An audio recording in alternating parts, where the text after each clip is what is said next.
Over the last 5 years, I've set many of my own personal PRs. I've set 2 course records.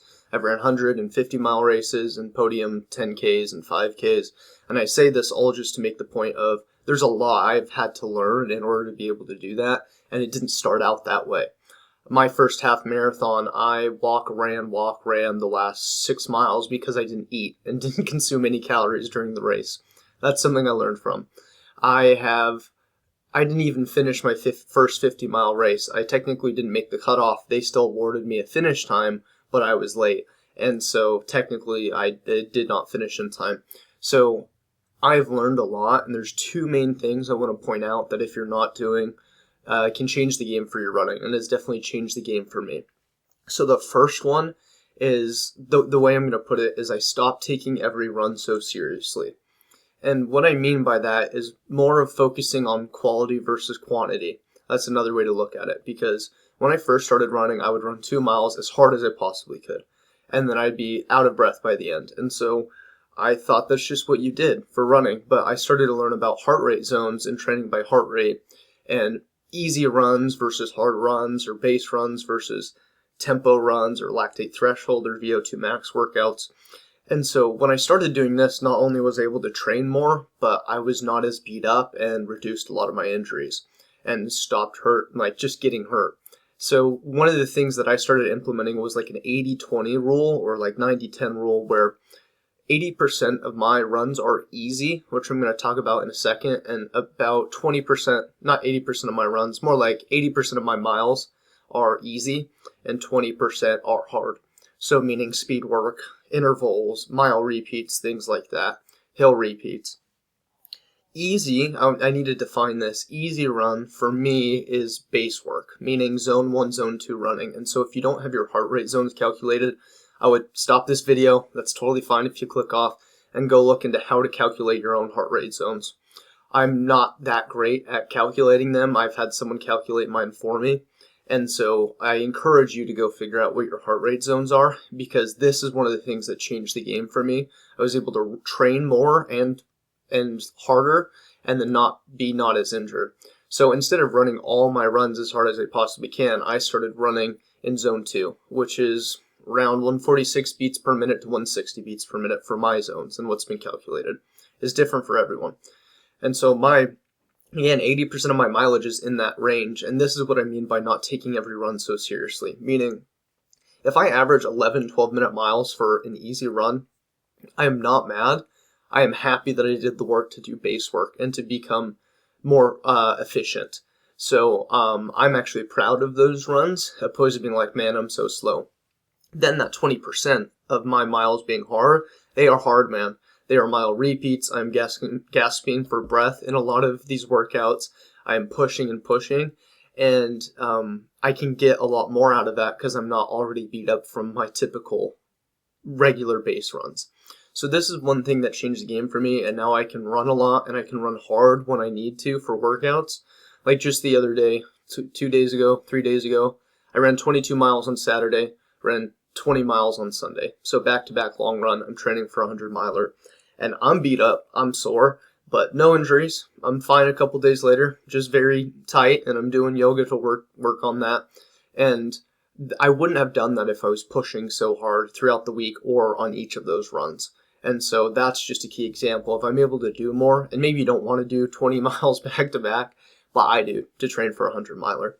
So that's key. That's the first key, is these quality over quantity sessions where I'm focusing a lot of my work on easy runs and then tempo when I need to. And the second thing we need to talk about is you're not overtraining, you're under recovering. And this is one of the things that also changed the game for me, that helped me be able to train harder, train more throughout the week, but also just avoid injuries. Man, if you've dealt with injuries, if you've been a runner, you know what it feels like to be loving your training and enjoying it, and then you get some sort of pain that you got to take time off, or even if you don't, it just hurts the whole run. And that is one of the biggest heartbreaks as a runner. Probably even more so than not hitting a PR on a race or hitting your goal, because you just get the sport taken away from you. And so injuries are not fun.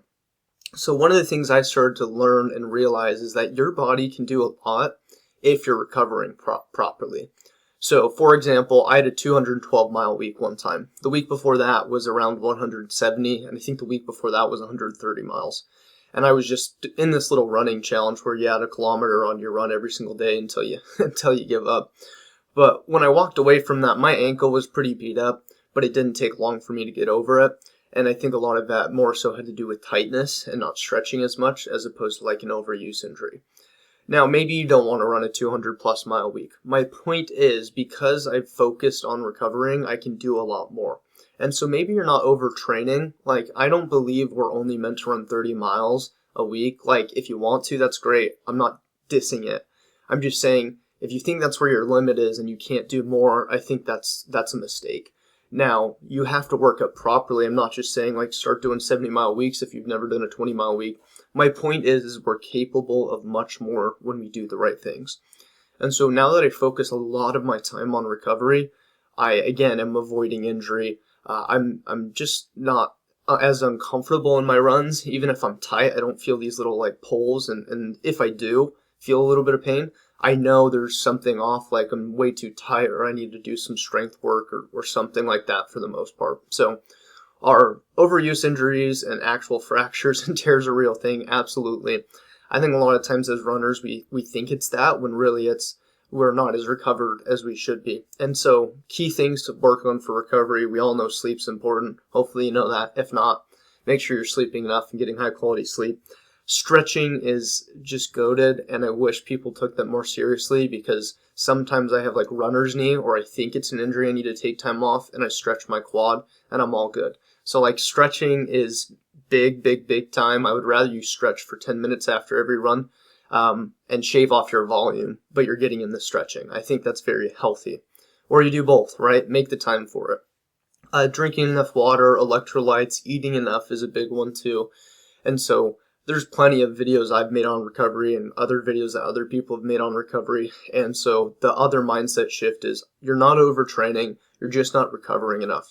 And when I started looking at the quality of my workouts, doing that 80-20 easy versus hard, and then focusing a lot of my effort and energy on recovering, that's when I started to win races, set these course records, train with a lot of volume, get faster. And so I think those are the game-changing things for me, and I continue to preach those. And if you watch all my videos, you would know that I keep preaching this, over and over and over again, because it's really what helped me be able to do what I'm doing. And I think it's only going to help me more in the future as I continue to train and succeed. So if you like running content, my name's Reese. That's what this channel is about. And I just want to help people learn from my mistakes, avoid injuries, stay healthy, set PRs, and overall just deepen their connection with the sport, because it quite literally just saved my life. And I can't imagine a life without running. So if you like that stuff, hopefully you subscribe. And if not, I still hope you got something out of this video. And I hope I get to see you in another video sometime soon. Peace.